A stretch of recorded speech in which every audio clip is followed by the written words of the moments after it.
स्वागत है स्टूडेंट्स। यहाँ पे क्वेश्चन है कि satellites orbiting the earth have a finite life and some debris. Debris मतलब जो उसका टूटा हुआ बिखरा हुआ पार्ट, जिसको कूड़ा करकट भी जानते हैं हम लोग। तो some time debris of satellites fall to the earth, this is because. देखिए, इसका आंसर देने के लिए पहले एक ऑर्बिट बना लेते हैं। मान लो ये एक ऑर्बिट है और इस ऑर्बिट में एक सैटेलाइट है।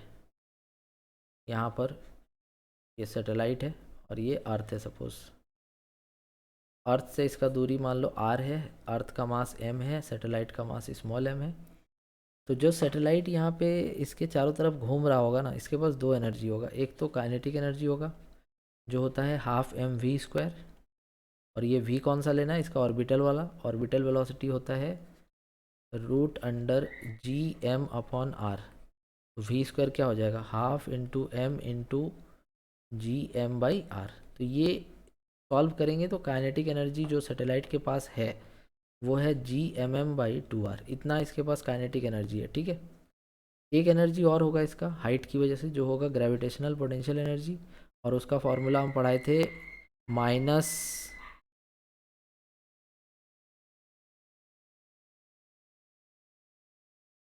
Gmm/r, ये पढ़ाए थे। तो देखो, काइनेटिक एनर्जी है सैटेलाइट के पास, साथ ही साथ पोटेंशियल एनर्जी भी है। तो टोटल एनर्जी कितना है, टोटल एनर्जी यहाँ पर है kinetic energy plus potential energy. तो ये आ जाता है, जब तुम दोनों को ऐड करोगे तो -Gmm/2r। ये टोटल एनर्जी किसके पास है, सैटेलाइट के पास। ठीक। अब बात क्या हो रहा है यहाँ पे, देखो जैसे जैसे यहाँ पर सैटेलाइट इसके चक्कर काटेगा तो कुछ विस्कस फोर्सेस होगा। यहाँ देखो, ऑप्शन सी पे फोकस करो। विस्कस फोर्सेस मतलब कि जो भी एक तरह का फ्रिक्शनल या रेजिस्टेंस का फोर्स। जैसे सपोज करो कि एक ग्लास ले लो और उसमें पानी डाल दो और इस पानी को चम्मच से घुमा के छोड़ दो, कुछ देर बाद देखोगे तो ये रुक जाएगा। तो ये क्यों रुकता है, क्योंकि जो लेयर लेयर होता है ना, लिक्विड लिक्विड का लेयर है, तो उसके बीच में कुछ फ्रिक्शन का फोर्स है जिसको विस्कस फोर्स से बोला जा रहा है, या ड्रैग फोर्स कह सकते हैं। तो सैटेलाइट को भी उस तरह का रेजिस्टेंस का सामना करना पड़ेगा जब ये ऑर्बिट में घूम रहा होगा। ठीक। तो उसकी वजह से इसका एनर्जी धीरे धीरे लॉस होगा due to the viscous forces या फ्रिक्शन फोर्सेस की वजह से इसका एनर्जी धीरे धीरे धीरे धीरे लॉस हो जाएगा। तो एनर्जी लॉस हो रहा है तो यहाँ पर टोटल एनर्जी का वैल्यू क्या होना चाहिए, डिक्रीज होना चाहिए। ये देखो, टोटल एनर्जी तो यहाँ कांस्टेंट नहीं होगा, बिकॉज यहाँ पर एक्सटर्नल फोर्सेस की वजह से एनर्जी लॉस हो रहा है। तो एनर्जी कंजर्वेशन तो यहाँ वैलिड नहीं है। टोटल एनर्जी कांस्टेंट नहीं होगा, टोटल एनर्जी डिक्रीज करेगा लॉस ऑफ एनर्जी की वजह से। और ये डिक्रीज कब करेगा, ये डिक्रीज तब करेगा जब आर का वैल्यू डिक्रीज हो। आर का वैल्यू डिक्रीज होने से Gmm/2r का वैल्यू बढ़ेगा, और इसके आगे नेगेटिव है, दैट मीन्स कि ये एक्चुअल में घट रहा होगा। अब इसका मतलब क्या है कि -2 ज़्यादा है या -4 ज़्यादा है, तो आप बोलेंगे सर -2 ज़्यादा है। ठीक है।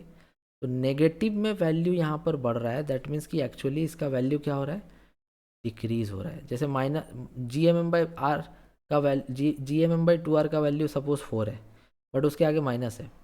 या फिर Gmm/2r का वैल्यू सपोज 2 है, उसके आगे माइनस है, तो आप किसका वैल्यू ज़्यादा बोलेंगे, -2 का वैल्यू ज़्यादा बोलेंगे ना। ठीक है। -4 क्या हो जाएगा यहाँ पे, कम हो जाएगा। तो उसी तरह से यहाँ पर रेडियस जो डिस्टेंस है r, ये धीरे धीरे क्या होगा, कम होगा। इसके कम होने से ये वाला वैल्यू बढ़ रहा है, दैट मीन्स कि -4 था, -6 हो गया, -8 हो गया, इस तरह से। दैट मीन्स एक्चुअल में इसका वैल्यू क्या हो रहा है, डिक्रीज हो रहा है। तो हम लोग बोलेंगे कि जो विस्कस फोर्स है वो क्या करेगा, इस speed of the satellite, hence height to gradually decrease. तो ये आर क्या था, एक्चुअल में हाइट था, तो यही तो कम हुआ। तो इसके कम होने से जो मेरा ये हाइट है वो धीरे धीरे क्या हो रहा है, कम हो रहा है। और एक तरह से बात कर लो तो उसका जो स्पीड है वो भी यहाँ पे धीरे धीरे क्या हो रहा है, कम हो रहा है। तो विस्कस फोर्सेस ही रीज़न है यहाँ पे। ठीक है। तो यहाँ पे कुछ फाइनल कंक्लूजन लिखेंगे और कुछ करेक्शन करना चाहते हैं कि viscous force causing the speed, speed यहाँ पर डिक्रीज नहीं होगा, इसको थोड़ा सा अलग करना पड़ेगा हमको, तब जाके हम इसको ढंग से एक्सप्लेन करेंगे। देखिए, सबसे पहले तो हम ये प्रूफ कर दिए कि टोटल एनर्जी यहाँ क्या हो रहा है, डिक्रीज हो रहा है, और आर यहाँ पे क्या हो रहा है, डिक्रीज हो रहा है। टोटल एनर्जी डिक्रीज हो रहा है, नेगेटिव में इंक्रीज हो रहा है, इसलिए उसको डिक्रीज बोलेंगे। तो यहाँ पर हम देखें कि जो आर है वो एक्चुअल में हाइट क्या होगा, डिक्रीज होगा, ये तो बिल्कुल सही है। लेकिन जो काइनेटिक एनर्जी है उसमें आर का वैल्यू क्या हो रहा था, डिक्रीज, जिसके चलते काइनेटिक एनर्जी बढ़ेगा, तो स्पीड यहाँ घटेगा नहीं बल्कि स्पीड इंक्रीज होगा। ये आपको थोड़ा सा यहाँ ध्यान देना है। साथ में फाइनल कंक्लूजन मेरा हम इस क्वेश्चन के लिए ये देना चाहेंगे, इसको मिटा रहे हैं, अगर आप स्क्रीनशॉट लेना चाहते हैं ले सकते हैं। देखिए मेरा फाइनल कंक्लूजन ये रहेगा कि सैटेलाइट घूम रहा है, अब इस पे विस्कस फोर्सेस लगना चालू हुआ जिसके चलते लॉस हुआ एनर्जी का। तो एनर्जी का लॉस हुआ तो टोटल एनर्जी इसका जो है नेगेटिव में जो भी वैल्यू था वो धीरे धीरे क्या हो गया, नेगेटिव में इंक्रीज हो गया, मतलब एक्चुअली में टोटल एनर्जी लॉस हो गया और उसका डिक्रीज हो गया। तो ये क्यों हुआ, क्योंकि इसका जो आर है वो हाइट डिक्रीज हो गया यहाँ पे, और स्पीड क्या होता है, काइनेटिक एनर्जी क्या होता है, G M M by R. तो यहाँ पर जो kinetic G M M by two R, तो यहाँ पे जो काइनेटिक एनर्जी का वैल्यू है ये यहाँ पर बढ़ेगा, मतलब स्पीड इसका बढ़ रहा है।